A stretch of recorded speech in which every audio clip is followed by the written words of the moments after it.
By the time Amy Ford stepped into Kessler Farm Supply that Tuesday morning, the slush on her boots had frozen white around the soles, and the right cuff of her chore coat was dark, where hydraulic fluid never quite washed out. The coat had two elbow patches cut from an old seed sack and hand-stitched in blue thread that didn't match. Her hair was pinned up with a pencil. Outside, her 1987 Chevy grain truck sat crooked beside newer pickups, rust blooming along both wheel wells. One side mirror held on with baling wire. At the coffee counter, men in quilted vests and clean caps watched her the way people watched a weather report they thought they already understood. "Morning, Amy," said Trent Halverson, loud enough for the room. Trent wore a pressed Carhartt jacket that still had dealer creases, a stainless watch, and boots that had only ever seen gravel. His new F-35, O Platinum, idled outside with chrome shining under road salt. "You hear about that relief feed program? I heard they're doing deferred terms for smaller outfits." The room gave him the polite laugh that lets a man feel kind without risking anything. Amy set a folded list on the counter. "No, I'm here for number 50 chain links, 2 roller bearings, and injector seals for a 6.2 diesel." The clerk looked over his glasses. "Seals are $48. Bearings are $62 apiece. Chain kit is $120. She nodded once. "Put it together." Trent leaned against the coffee machine. "You know, if you need, First State is offering operating notes at only 8.75 this quarter. Better than running on fumes." Amy counted out bills from an envelope. 100, 350s, 220s, and 21s.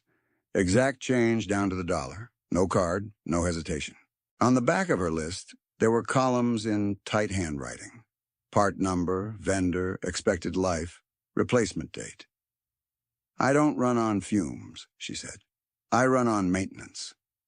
When she turned, the coat swung open, and for a second, Trent saw the spiral notebook tucked into her bib pocket. Feed store ruled paper, pages bowed from years of pencil pressure. He mistook it for bills. Most people did. They saw a widow with an old truck, patched sleeves, and a porch that leaned 2 inches east. They saw thrift and translated it as shortage. They saw eggs traded for labor and called it scraping by. They did not see that she hadn't paid a penny of long-term interest in almost 3 decades. They did not see that she could have written a check for Trent's shiny pickup and still slept fine. She drove home with the parts in a paper sack on the bench seat and remembered not for the first time the day the insurance check came in 1994, 2 weeks after Earl's funeral, when the world seemed to split into people who offered casseroles and people who offered financing. The envelope had looked too clean for what it meant. $72,000. Amy sat at the kitchen table under the fly-specked light fixture and smoothed the check with both hands while rain tapped the metal roof. Earl's boots still sat by the door, mud dried in the treads. She was 38, hollowed out, and angry at every sentence that began with, "You'll have to. You'll have to sell. You'll have to borrow. You'll have to move in town. You'll have to scale down to survive." Earl had died fast. An aneurysm, no warning, no last instructions except what was already in the books. They'd never run fancy, but they'd run honest. A machinery note at 9.25%, feed payables current, and show cattle that looked good in photos but ate profit in real life. Amy knew enough numbers to know grief had a carrying cost. She called no banker that day. She opened Earl's ledger, then her own clean notebook. Line 1, machinery note payoff, $51,800. Line 2, money market reserve deposit, $20,200. She wrote the total twice to make sure her hand didn't shake it wrong. Then she drove to the bank in Rensselaer. paid the note in full, and watched the teller stamp paid across a pink carbon slip that smelled like ink and dust. The branch manager came out smiling with brochures about growth opportunities, lines of credit, and equipment packages. Amy thanked him, took none of them, and went home to gather sale papers for the show herd. Over the next month, she sold off the polished part of the operation, animals bred for ribbons more than net margin. She kept what worked, 286 acres between owned and rented at the time, a modest cow-calf line, row crops, and 240 laying hens that turned kitchen scraps and cheap grain into daily cash equivalent. Eggs moved even when commodity markets didn't. Eggs bought favors in a county where everybody still understood value before invoice. A dozen to Donnie at the machine shed for welding a cracked gate hinge. 3 dozen to Martha Willis for 2 afternoons of calf watch when Amy had to haul grain.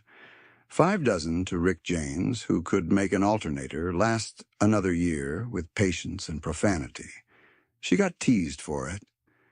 Egg money, egg economy, widow arithmetic. But she tracked every carton as if it were wire transfer. In her notebook, each barter had a dollar value tied to local rates. If a weld job usually cost $85 and she traded 7 dozen at $2, she credited $14 and carried $71 payable in labor or future product, settled within 30 days. If she delivered 30 dozen in a week, that was $60 at conservative valuation. Small by itself, steady in aggregate, and untaxed by interest. The rule formed then, less like philosophy than survival grammar. If she couldn't pay cash in 90 days, she didn't buy it.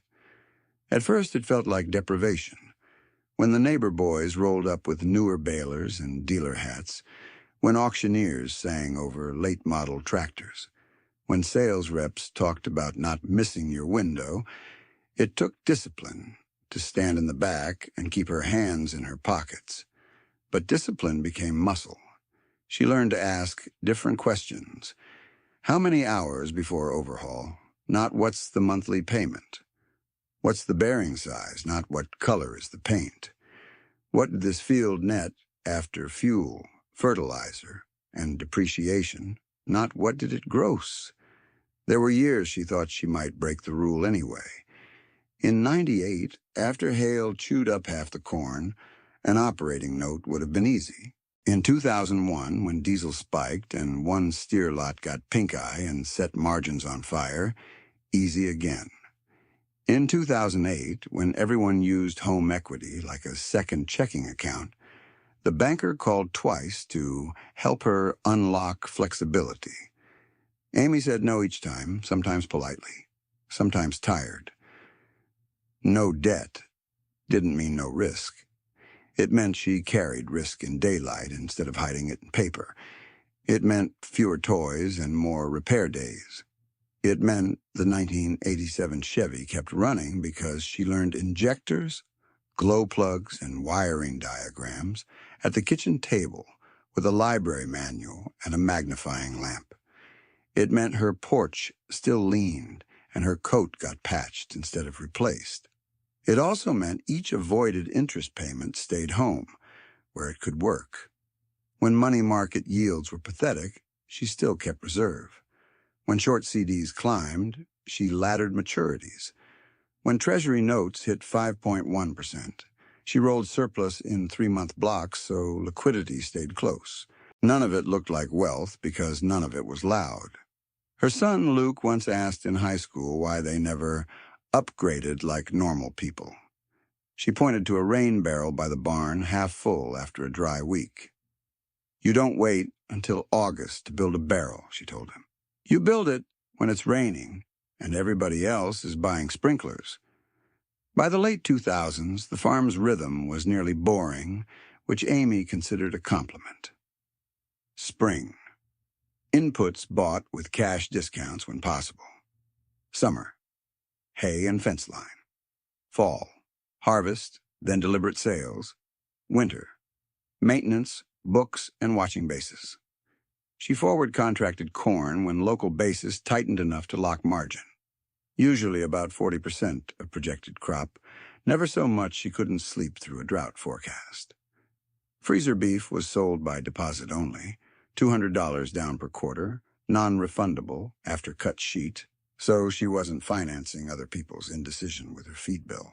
On consignment Saturdays, she arrived early with a thermos and a folded sheet listing maximum bids.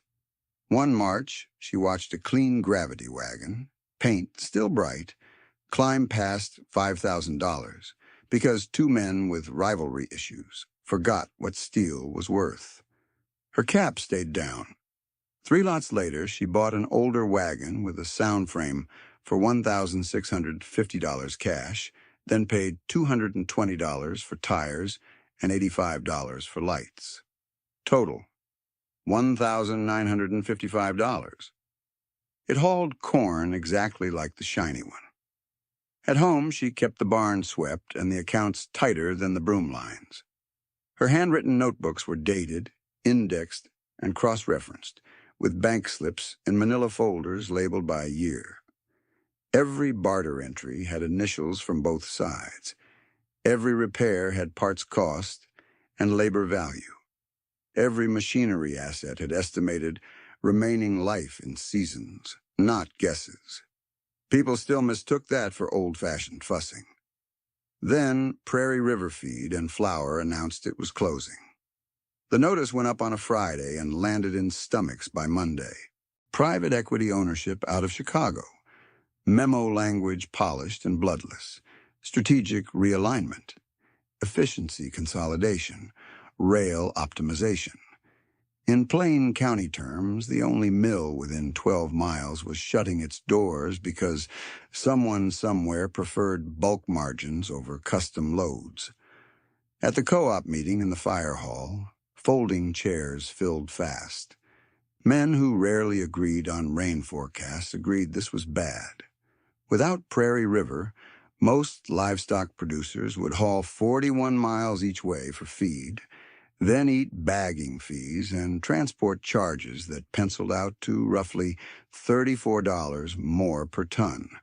For some operations, that meant another $6,000 a year. For larger herds, $18,000, maybe more if diesel jumped.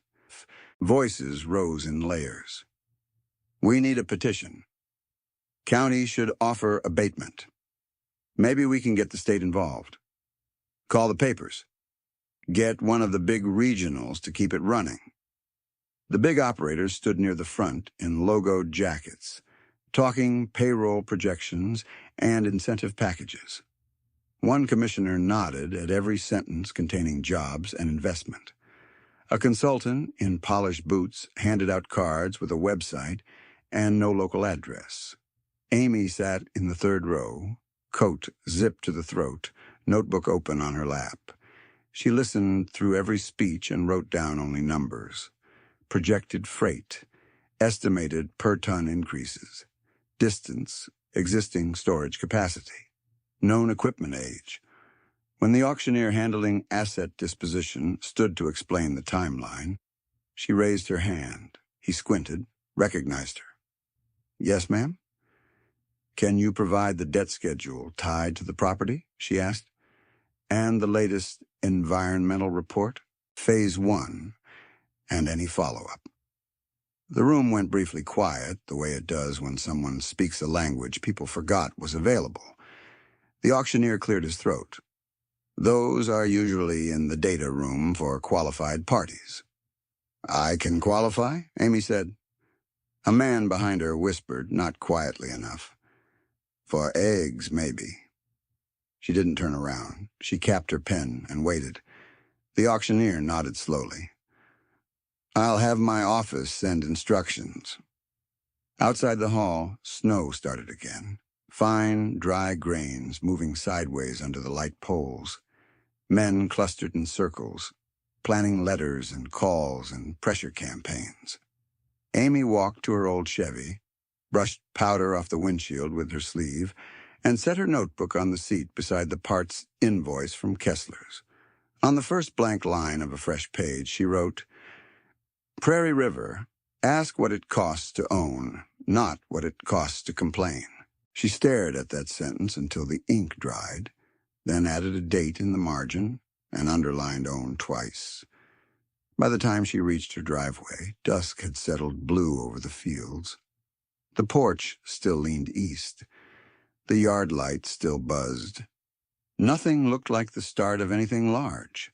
Inside, she hung the coat on the same nail Earl had used, warmed leftover stew, and carried her bowl to the kitchen table, with 3 ledgers stacked at one end. 1994 to 2003, 2004 to 2013, 2014 to present. Not accounting software, not cloud backups, spiral notebooks, bank envelopes, and 29 years of decisions that had either worked or been corrected quickly. She opened to the first year after Earl died and began a clean worksheet on yellow legal paper. 1994. Life insurance, $72,000. Machinery note payoff, $51,800 at 9.25%. Reserve fund, $20,200. 1995. Show herd liquidation, net $38,400. Replaced head gate and chute repairs, $2,760 cash. End year retained cash, $11,900. 1996. Used haybine from Jasper Sale Barn, $4,200 cash. Welding and labor offset by egg barter, value $1,140. End year retained cash, $13,600. 1997. Roof tin on machine, shed $3,980. Grain bin fan motor and auger, flighting $1,260. End year retained cash, $15,050. Year after year, she wrote what came in, what went out, what stayed. Not gross receipts, retained cash after repairs, feed, seed, taxes, insurance, and the ordinary 1,000 cuts of farm life. Some years were thin enough to embarrass men who measured worth by machinery paint.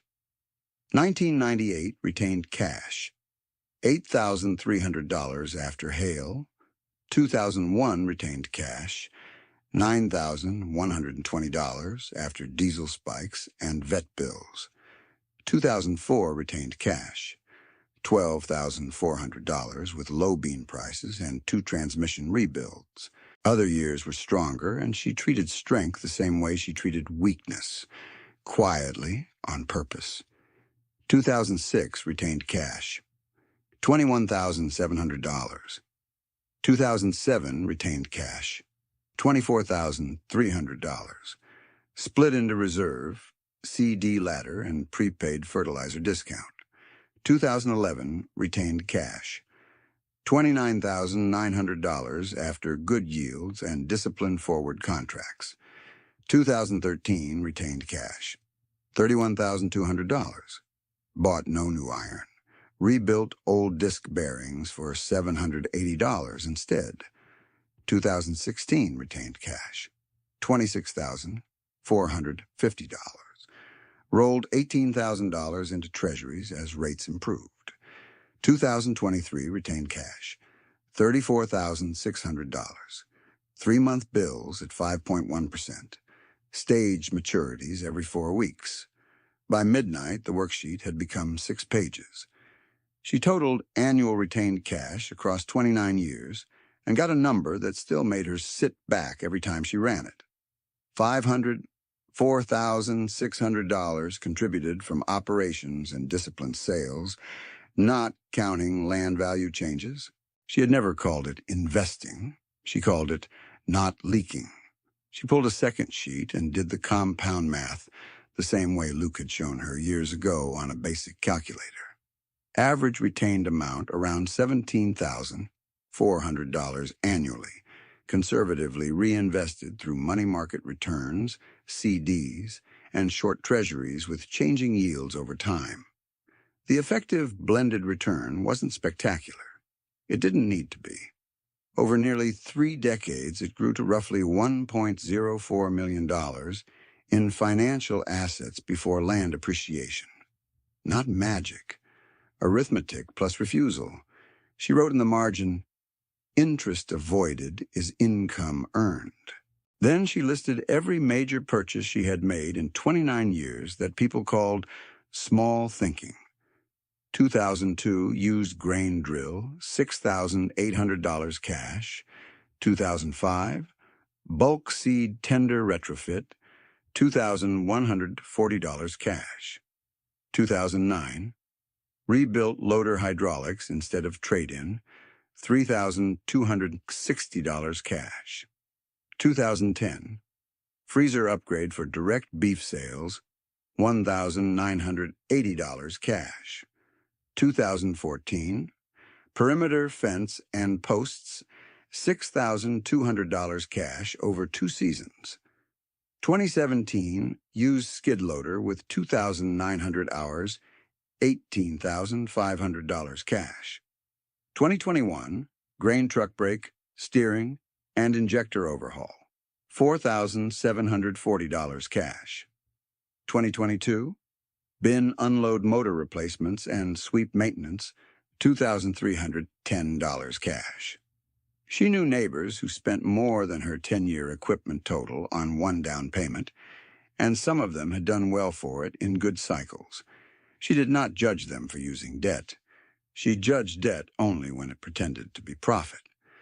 The next morning, she drove to the courthouse annex to request the Prairie River packet, then to First State for a medallion stamp and proof of funds letter required for data room access.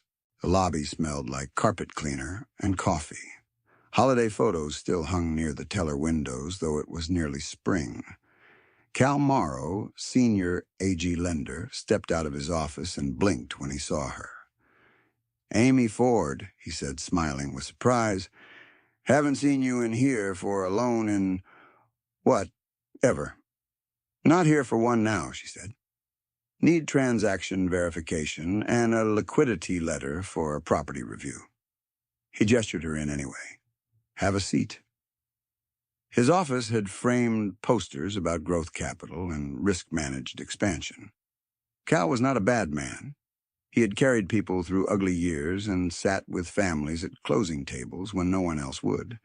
But he had spent 30 years watching leverage decide who grew and who got folded in, and he trusted what he'd seen. He tapped her request form. "Prairie River? That's a large acquisition process. I can read the packet better if they let me in the room." He leaned back. "Amy, this is a capital play. Regional firms are circling. You'd be competing with groups that can finance infrastructure in one call. I'm not planning the call." He gave a small, careful laugh. "You should at least consider a structured facility. Preserve your cash. Spread risk." She met his eyes. "I preserve cash by not paying interest for 20 years. 29, she said, correcting him a moment later when he looked down at her account history and stopped talking. He scrolled, frowned, scrolled again. No operating lines, no term debt, consistent deposits, treasury in and out transfers, CD maturities stepping like fence posts. "Can you provide the letter?" she asked. Cal looked up, professionalism settling over surprise. "Yes, I can provide a standard liquidity verification based on available balances and instruments under management. That's what I need." When she left, he stood at his door a moment longer than necessary, watching her old truck pull out beside a line of glossy half-tons. By Thursday, everybody knew 2 regional feed companies had entered preliminary bids. Mid-State Nutrition Group sent a team in matching jackets, hard hats still stickered from prior sites. Their plan, leaked by a county staffer over pie at Dot's Diner, was straightforward. Acquire Prairie River, keep storage, strip legacy grinder lines, move custom mixing capacity to their Lafayette plant, and convert the Newton County location into transfer and bagging. They promised jobs, 15 retained, maybe 20 seasonal, and a polished slide deck full of efficiencies. Great Lakes Ag Processing came in with a similar pitch and cleaner brochures. Better payroll numbers up front, less commitment long-term, no guarantee on custom rations for small producers under minimum tonnage. At Kessler's coffee counter, opinions split by urgency and memory. "Take the payroll and be glad," one man said. "County needs tax base." "Tax base don't feed calves when delivery's 40 miles out," another replied. Trent Halverson argued for scale. This is modern ag. You either run volume or you get run over. No one disagreed with his math in principle. Volume had won plenty of years. Trent had expanded hard when money was cheap. In 2019, he built 2 finishing barns and upgraded his grain handling, financed with a package that looked smart on paper. $1.28 million total, 20-year amortization, variable rate that started near 4.1%, equipment notes layered on top because Section 179 made the tax year look efficient. In 2020 and 2021, with strong hog prices and stimulus-fueled demand swings, he looked brilliant. By 2023, rates had reset above 8%. Soybean meal costs surged, and his annual debt service alone sat near $164,000 before labor or maintenance. He wasn't reckless. He was exposed.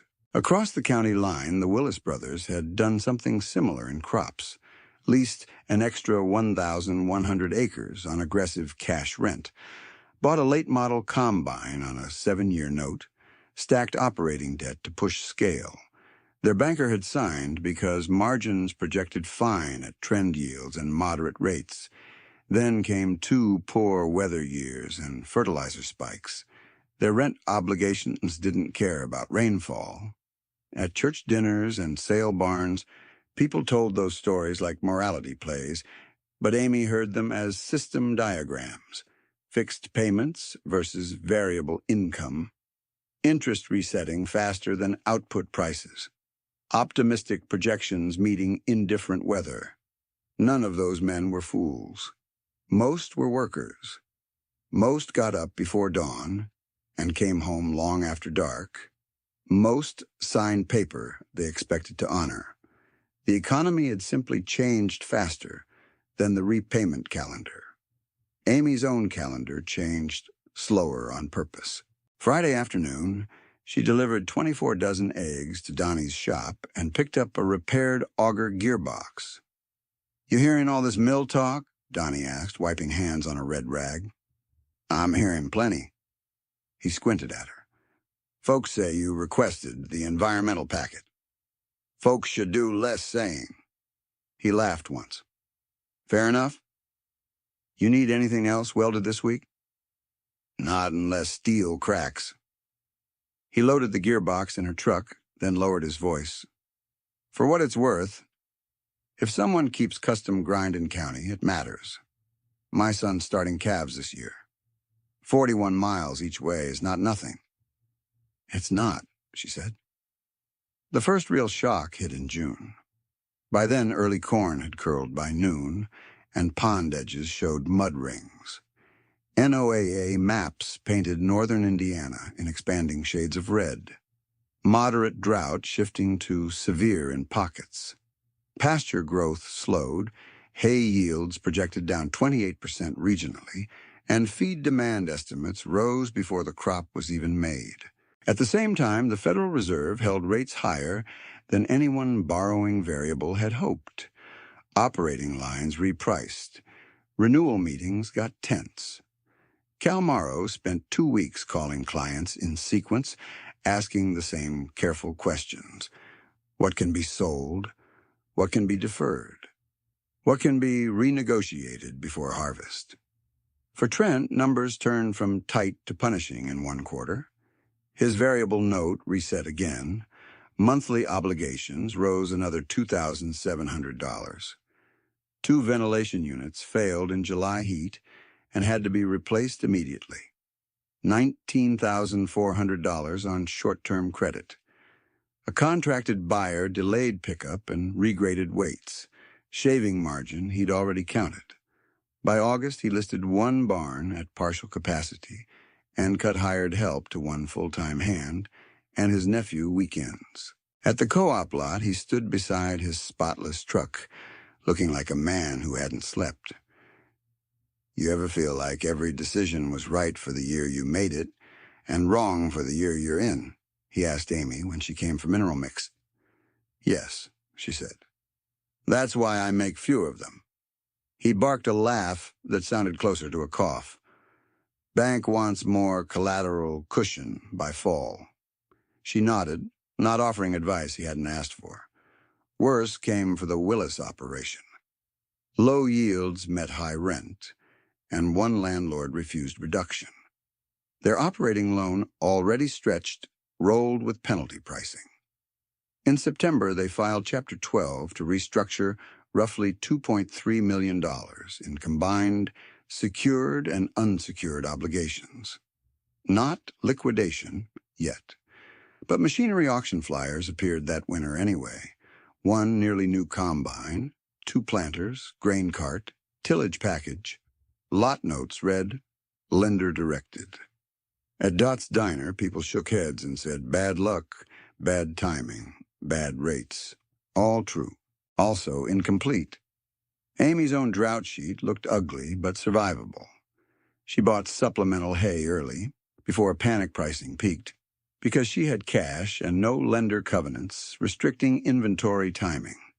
She reduced herd exposure by culling 9 lower efficiency cows in July instead of feeding sentiment through August. She drew down reserve by $42,000, then rebuilt part of it in December through staggered grain sales and maturing T-bills. No emergency financing, no renewal meeting, no signature under stress. Then policy added another kick. State dust control enforcement timelines tightened for older processing facilities, including mills. Upgrades that had been eventual became documented within compliance windows. Rumor at the coffee counter said Prairie River needed 6 figures in roof work and particulate controls just to stay insurable. That rumor scared off one local investor group before they even bid. It sharpened Amy. She drove to Prairie River on a gray Monday and walked the perimeter with a clipboard while sleet ticked against the old stone wall. Conveyor housings were rusted but serviceable. One leg needed bearing work. Roof sections over the west line were worse than she'd hoped. She took photos, jotted numbers, and asked the maintenance foreman 3 direct questions. How old was the hammer mill rebuild? Which motor had run hottest last summer?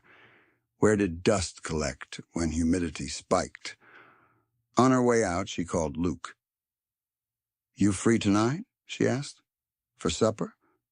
For boxes. What kind of boxes? Bank boxes. From the attic and the hall closet. Bring your laptop if you've still got patience for your mother's handwriting. He paused, catching something in her tone. How many boxes? All of them. When she hung up, she sat in the truck with the heater ticking and looked once more at the mill. People kept calling it an asset, a site, a facility, a payroll unit. She saw it as a cost structure with a community attached. If she could hold fixed costs low enough, keep margins honest, and refuse the urge to extract everything at once, the thing could live. She started the Chevy, turned onto the county road, and headed home to open 29 years of notebooks to the first page. Luke showed up 40 minutes later with a laptop bag, 2 empty banker boxes, and the face of a man bracing for a tax audit, and a family history at the same time. Amy already had the ledgers on the table in year order, plus manila envelopes stacked by bank and instrument type, treasury confirmations, CD maturity slips, land tax receipts, equipment titles in a dented accordion file. Luke whistled low. You said boxes, not archives? I said all of them. They worked until after 10, then kept going. Luke read entries aloud while Amy cross-checked with deposit slips. 2009, loader hydraulics rebuild, $3,260 cash. Page 47, right side, she said. Found it. 2011, forward contract corn, 18,000 bushels, average $6.41, basis minus 12. Settlements in the green envelope. By midnight, Luke had stopped sounding amused and started sounding careful. Mom, why is there a line item every week called egg labor offset? Because labor isn't free because nobody invoiced it, he typed. Average annual value, 3,100. Conservative, she said. Some years higher. At 1:30 in the morning, he closed the laptop, rubbed his eyes, and said what he'd been circling for hours. You need this cleaned up by a CPA, not just me. If you're serious about bidding, you need statements no one can laugh at. I don't care if they laugh. You should care if the auction attorney does. She looked at him, then at the pile of notebooks Earl had once called the real farm. Finally, she nodded. Call someone who reads numbers before shoes. They met with Cheryl Nance, CPA, in Rensselaer the following Tuesday morning. Cheryl was compact, brisk, and unimpressed by drama. She asked for 6 years first. Amy brought 29. Cheryl blinked once at the stack, then smiled like someone who'd just found a clean engine under mud. Across the next 3 scheduled sessions, and then a 4th to finalize the packet, they rebuilt everything into formal statements, balance sheet, trailing cash flow, asset register, tax-adjusted liquidity schedule, and proof of funds for a cash close offer. Cheryl had questions nobody else ever asked Amy. Why are your machinery depreciation schedules so flat? Because I keep equipment past applause. Why are repair costs lower than county benchmark? Because some are prepaid with barter and logged separately. Why are feed losses lower than expected? I don't overbuy because sale flyers are pretty. On the 4th session, Cheryl turned her monitor so Amy and Luke could see. Here is the conservative snapshot as of this month, she said. I used appraised land value at $10,000 per acre, discounted equipment to forced sale ranges, and excluded any speculative appreciation. She pointed line by line. Owned farmland, 286 acres, free and clear, appraised value, $2,860,000. Liquid instruments, money market, T-bills, short CDs, checking less operating float, $612,347. Equipment, net conservative market value, no liens, $184,000. Livestock and saleable inventory, net of ordinary liabilities, $136,071. Total assets recognized, $3,792,418. Total long-term debt, $0. She tapped the bottom figure. Your net worth, conservatively stated, is $3,792,418. The room went quiet except for the HVAC vent ticking. Luke leaned back, exhaled, and laughed once, half relief, half disbelief. All these years, people thought... I know what they thought, Amy said. Cheryl folded her hands. For what it's worth, this is one of the cleanest producer balance sheets I've seen in 15 years. You didn't get lucky. You refused drag. Amy stared at the number a long second, then asked, Can I close cash on a $500,000 deal and still protect operating reserve? Yes, Cheryl said. Easily if you cap renovation scope and phase non-critical upgrades. No speech, no tears, Just a widow in a plain coat, nodding at arithmetic, that had finally been translated into a language institutions respected. Cal Morrow's reaction was less contained that same afternoon. When Amy returned to First State with Cheryl's packet for a final proof of funds letter, Cal skimmed the first page with routine courtesy, then slowed, then took off his glasses and read it again from the top. He looked up. "Is this audited?" "Compiled and substantiated," Cheryl said from beside Amy. "Source, documents available." Cal's eyes moved to the liquidity line. 612,000 liquid. "Yes." "Zero term debt?" "Yes." He gave a short breath through his nose, something between a laugh and a surrender. "I told you this was a capital play." Amy said, "It is." He sat back, then smiled in the way people do when they realize they were wrong about a person but right about numbers. "Well," he said, signing the letter, "turns out you're the capital."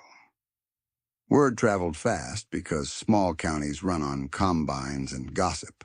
By supper, Trent had heard Amy Ford's got money. By morning, it had inflated to Amy's secretly worth $8 million. By noon, it settled into something closer to truth. She had enough to buy Prairie River without begging anyone. At Kessler's, Trent caught her by the chain display. "So it's true." "Depends what you heard." "That you can write checks bigger than my barns." She held his gaze. "I can write the one that matters." He shook his head, not mean, just stunned. "All this time with that coat and that truck. My truck still hauls." Cheryl insisted on one more thing before auction registration. Decision analysis in writing. "Not for me," she said. "For you. So if panic starts in the room, you have your own math." So Amy built it that weekend. From 1995 to 2003, average retained cash after full expenses, $12,180 per year. From 2004 to 2013, average retained cash, $16,940 per year. From 2014 to present, average retained cash, $23,080 per year. 29-year retained cash total, $504,600. She and Cheryl then modeled what happened because she did not finance every equipment cycle like peers did. If Amy had borrowed just $40,000 every 5 years for machinery refreshes at blended historical ag rates, 6.2% to 9.25%, 12-year average carry with rolling notes, total interest paid would likely have landed around $287,000 to $331,000, depending on prepayment behavior. She paid essentially none in long-term interest after 1994, avoided interest, reinvested at modest blended returns, explained a startling share of current liquidity. Then came barter accounting, the line item everyone mocked. Average weekly egg barter over 29 years, roughly 30 dozen. Conservative valuation per dozen over period, $2, often low. Annual direct barter value, about $3,120. 29-year nominal value, $90,480. But Cheryl made the deeper point. Barter didn't just create value, it preserved cash at moments when cash timing mattered most. Preserved cash prevented emergency borrowing. Avoided emergency borrowing prevented interest drag and covenant pressure. The compounding effect wasn't linear. It was structural. Forward contract discipline added another layer. Amy typically contracted approximately 40% of expected corn only when basis supported margin. Cheryl compared 10 representative crop years against county average spot sale behavior. Result: Amy's strategy produced lower highs in boom spikes, but reduced downside enough to improve median net revenue stability by about 11.4% over the sample period. No single tactic made her wealthy. Together, they made insolvency unlikely. At the bottom of the memo, Amy wrote, in block print, 1. Keep fixed costs survivable. 2. Refuse debt that requires perfect weather. 3. Liquidity is not laziness, it is oxygen. 4. Profit must remain local to matter. She folded the memo and put it in her coat pocket. The generosity started the week after, and it did not look like charity. Prairie River was still winding down operations. Truck miles were already biting. Drought-forced feed demand had not let up. Small producers were cutting herds not because their animals were bad, but because hauling and timing costs were eating them alive. Amy asked the fire hall for a side room on Thursday night and called 12 farms she knew were under 300 head. They came wary. Martha Willis with her ledger envelope, Caleb and Ruth Miller from the goat dairy east of town, Javier and Elena Ortiz finishing 220 hogs in old curtain barns, Dean Parker, 70 years old and stubborn, running 64 beef cows, plus others who usually avoided meetings that smelled like programs. Amy stood at a folding table with yellow forms and a coffee urn. "This is not a grant," she said. "It's a bridge. No speeches, just terms." She was setting up a $120,000 revolving feed bridge fund from her own liquid reserves, 6-month horizon, no interest, no fees. Eligibility: Newton County farms under 300 head equivalent. Must bring last 12 months cash flow records, not perfection, just honesty. Funds usable only for feed, haul, or essential livestock health inputs. Maximum advance per farm, $12,000. Repayment in agreed monthly installments, with one weather delay option. If they missed without communication, no second round. "Why?" Dean Parker asked. "You planning to run for something?" "No," Amy said. "I'm planning for everyone not to get forced sold before planting." Martha Willis spoke next. "What's collateral?" "Livestock assignment on paper for larger advances," Amy said. "Or grain delivery agreement, if that's cleaner. I'm not taking anyone's house." Caleb Miller frowned. "What's the catch?" "The catch is you show your numbers. If you don't know where money leaks, this won't help." By night's end, 8 farms applied. Within 10 days, 11 were approved. Specifics mattered, so Amy made them explicit. Martha Willis, 86 head cow-calf. $7,800 advance for 52 tons of ration, plus hay freight differential. Outcome: avoided emergency sale of 12 bred cows at depressed winter prices, sold spring calves at stronger weights, repaid in 5 installments by August. Caleb and Ruth Miller, 170 doe dairy goat operation, $9,600 for protein meal and mineral during low pasture stretch. Outcome: milk production drop limited to 6% instead of projected 18%, maintained creamery contract, repaid full principal in 6 months. Javier and Elena Ortiz, 220 hog finishers, $11,400 split across feed haul and veterinary respiratory protocol after heat stress cycle. Outcome: mortality held to 2.7% versus prior 5.1% event. Net salvage improved enough to repay by scheduled term plus early $2,000. Dean Parker, 64 beef cows, $3,200 for freight and winter supplement. Outcome: kept herd intact, repaid by selling 14 backgrounded calves rather than liquidating cows. Nora and Beth Klein, small sheep and freezer lamb. $2,950 for feed and fencing repair after wind damage. Outcome: retained breeding ewes and filled pre-sold freezer orders, repaid in 4 payments. Across all 11 farms, Amy advanced $86,750 in the first cycle. She did not just hand out checks. She sat at her table and forced each borrower through a one-page cash flow sheet Luke helped format. Monthly inflows, fixed obligations, variable feed, and panic triggers, marked in red. If 2 triggers hit, they had to call before missing payment. Some bristled at that. Javier Ortiz tapped the sheet and said, "Feels like bank paperwork."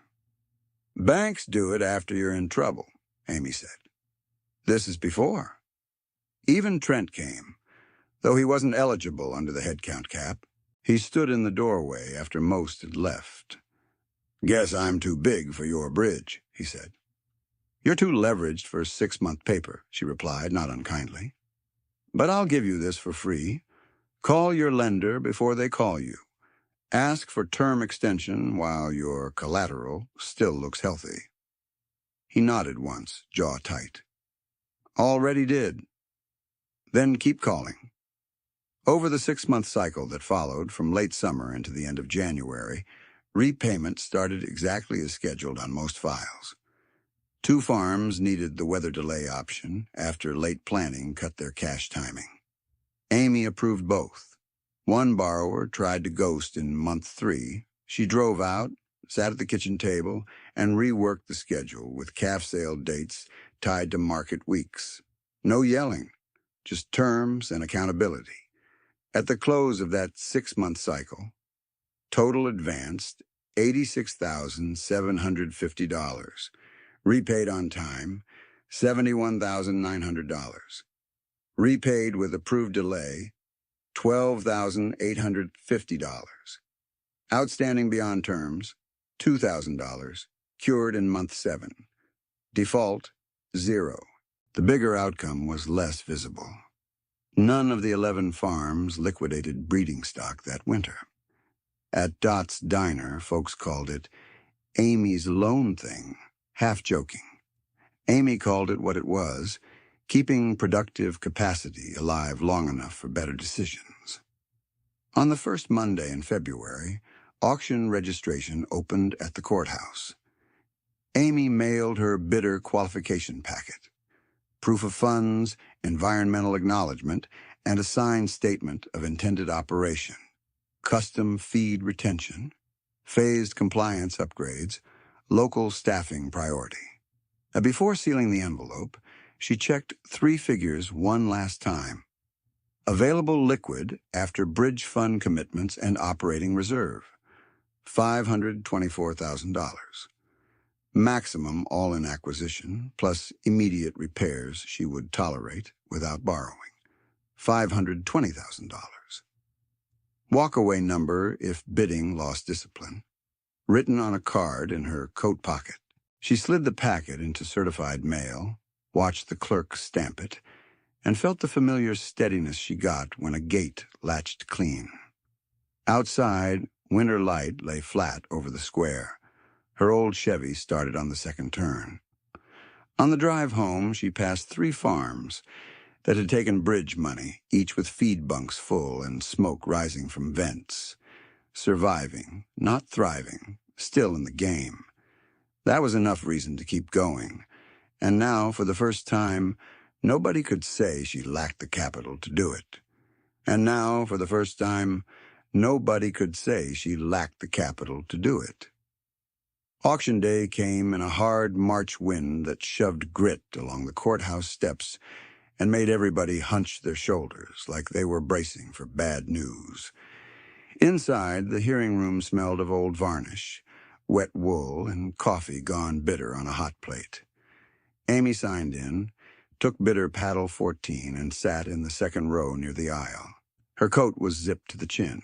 The card with her walkaway number rested in her left pocket, folded once. Mid-States people came in first. 3 men, 1 woman, matching navy jackets, folders tabbed with sticky notes. Great Lakes came behind them, polished shoes, legal counsel, 2 regional managers who greeted commissioners by first name. Cal Morrow stood near the back rail, not as a bidder, just watching. Cheryl Nance sat beside Amy with a legal pad and a pen she clicked only when she was annoyed. The auctioneer reviewed terms. Asset package included building, lot, fixed systems, legacy grinder lines, transfer equipment, loading bays, and liabilities disclosed in the packet. Close timelines, deposits, contingencies. He asked if there were questions. Amy raised her hand. Conveyor bearings in line 3. Confirmed size and source. A mid-state rep glanced over, surprised she'd asked first. The auctioneer checked his notes. SKF 22212 equivalents. 2 suppliers in state. She nodded. Thank you. Bidding opened at $240,000. Great Lakes went to $260 without looking up. Midstate answered $280. A local investor who had shown up mostly for curiosity lifted once at $300 and then stopped. The numbers climbed in clean, practiced jumps. $320, $340, $360, $375, $385, $390. The room tightened. Pens paused.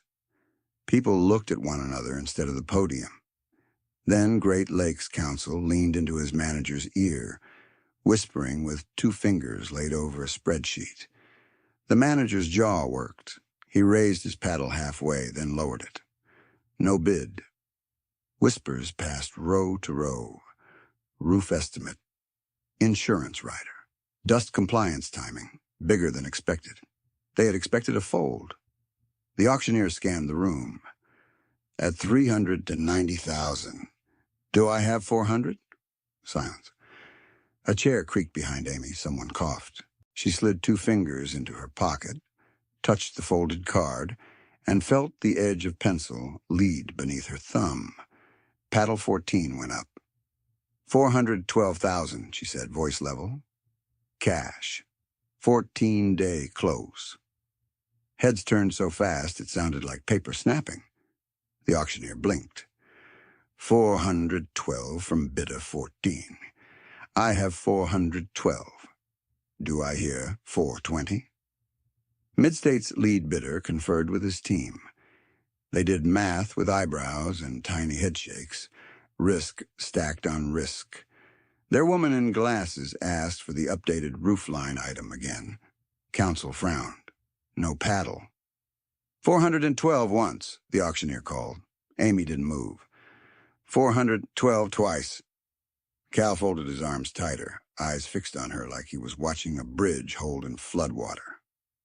Sold. $412,000 to bidder 14. The gavel struck. The sound was small, almost polite, for how much it changed. Closing took 12 days, not 14.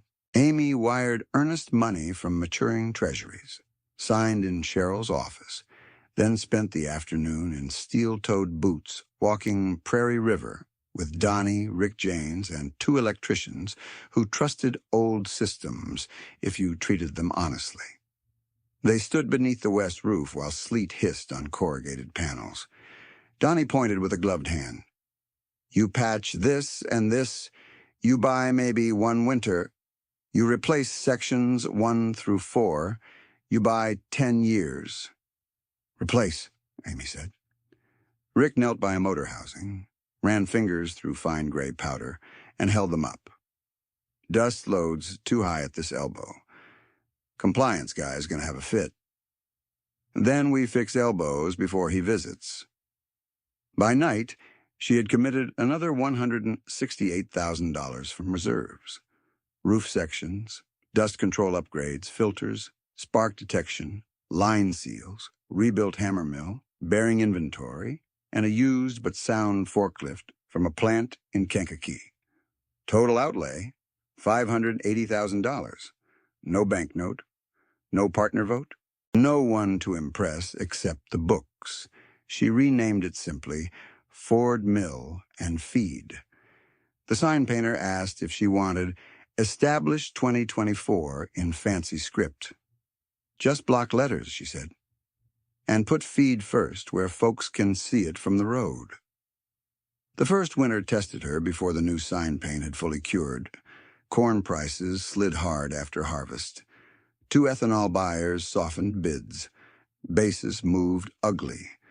Farms with variable operating lines came into December already negotiating extensions. And January meetings at banks stretched into evenings with hollow eyes and sharpened pencils. At Ford Mill and Feed, the boiler kicked on at 5:15 each morning. By 6, trucks were backing to the dock under yellow lights while steam rose from breath and exhaust.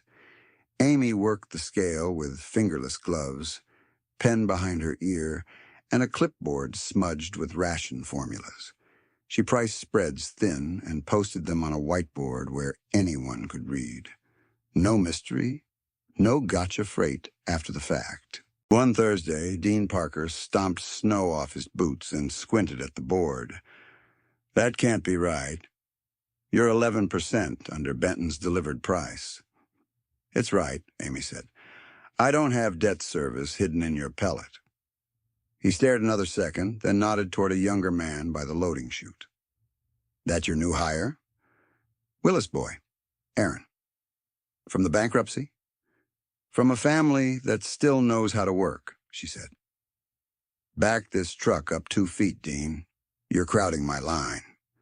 By February, orders were running same week even with weather delays. Under county drought or flood declaration. She posted another policy people first mistook for madness. Farms under 300 head, 30-day terms, no interest. Call before day 30. Cal came out one morning, boots muddy by the time he reached the office. "You know this is basically unsecured short paper," he said, half warning, half admiration. "It's relationship secured," Amy said. "That is not a regulatory term. It is here."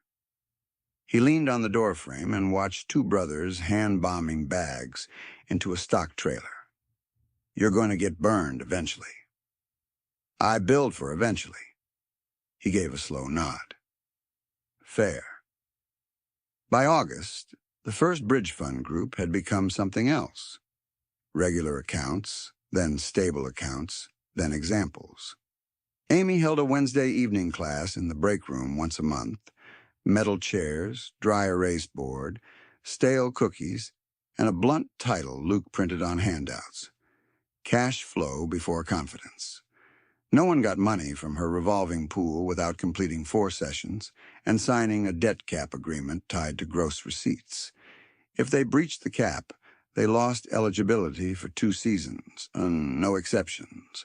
In one session, Ruth Miller drew her monthly milk receipts as blue bars and feed bills as red bars. "I thought summer meant we were safe," she said, tapping June. "But mineral, freight, and vet are all peaking here. That's where we got behind." Javier Ortiz added, "We were paying late fees just because we were embarrassed to call on day 25. "Embarrassment is expensive," Amy said, writing it on the board. Martha Willis came every month with sharpened pencils and asked the hardest questions. "How do I plan for repairs I can't predict?" "You don't predict the part," Amy told her. "You predict the category. Everything breaks. Budget for breakage like it's seed." Multiplier showed up in little ways first. Caleb and Ruth hired a part-time helper from town and stopped missing creamery pickups. Javier and Elena negotiated better freight because they could prepay half on schedule. Martha retained bred cows and then sold heavier calves, enough to replace 2 miles of bad fence.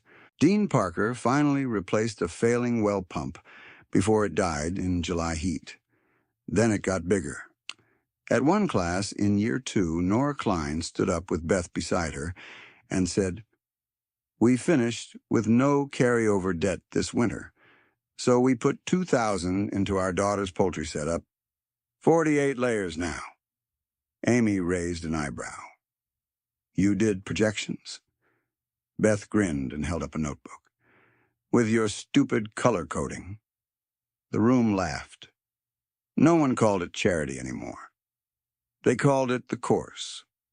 They called it getting your sheet right. They called Luke when spreadsheets crashed, and Cheryl when tax estimates scared them.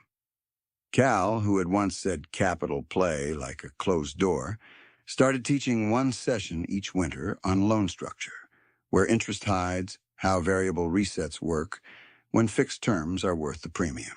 By the end of the 5th season, the revolving pool, fed by half of Amy's mill profits each year, had turned from $120,000 into a standing fund of $410,000 available capital, cycling through dozens of small operations. Default rate, under 2%. At a late fall class, Aaron Willis, yes, from the auction flyer family, stood at the board and taught younger farmers how to stress test feed costs against 3 price scenarios. His father sat in the back row, arms folded, saying nothing, eyes bright in the fluorescent light. Trent Halverson's ending was harder and less tidy, which made it true. He did not lose everything. He lost what leverage had promised him he could keep forever. In year 1, after Amy bought the mill, he sold one finishing barn to satisfy a restructuring covenant, leased the second to a neighbor for 2 cycles, and let 2 pieces of late-model equipment go at an auction, where he did not stay to watch the hammer fall. He kept his home place. He kept enough ground to work. He kept pride only after it had been burned down to something useful. One muddy April afternoon, he pulled into Ford Mill and Feed in the same shiny truck, only now the chrome was chipped and a taillight was taped with red plastic. He stood in Amy's doorway, hat in hand. "I used to think your coat meant you were behind," he said. Amy kept writing on an invoice. "And now?" "Now I think your coat meant you were ahead where it counted." She finally looked up. "You here for feed or confession?" "Both, maybe." He shifted his weight. "Cal says I can survive if I stay boring for 10 years. You got room in that class for a guy who did everything loud?" She slid a form across the desk. "Tuesday nights, bring 12 months of real numbers, not optimistic numbers." He took it and gave a short, almost embarrassed smile. "Yes, ma'am." By the 3rd year, Trent had rebuilt on a smaller base. Fewer head, fixed-rate paper, higher liquidity target, and no machinery purchases without 90-day cash plan. People still remembered the truck and the jokes. They also watched him stack feed the careful way and leave auctions before bidding got stupid. He became one of Amy's plainest proofs that humility can be a business model. 3 years after the gavel, Ford Mill and Feed held an open house that smelled like warm molasses, ground corn, and coffee strong enough to stand a spoon in. Kids ran between pallets. Old men examined the rebuilt hammer mill like it was a classic tractor. Someone brought sheet cake with too much frosting, and the mill logo piped in crooked blue. On the office wall, Luke had pinned a map with colored pushpins for active accounts. It looked like weather, only favorable. Amy stood near the scale while people came through in work coats and clean Sunday jackets. Donnie slapped the side of the new dust collector housing. "Still think this is the best 6 figures you ever spent." "It is when inspectors smile," Amy said. Rick Janes held up his coffee. "And when bearings don't scream." Cheryl arrived with a folder because she brought folders to celebrations. "Your year-end draft," she said, handing it over. Amy opened it where she stood. Net mill profit, $146,203. Reinvestment allocation, $73,100. Transfer to revolving fund, $50,000. Owner draw and taxes scheduled. She nodded once and tucked it under the counter. Cal stepped in from the cold, cheeks red. "Commissioners are outside pretending they discovered you," he said dryly. "Let them warm up first," Amy replied.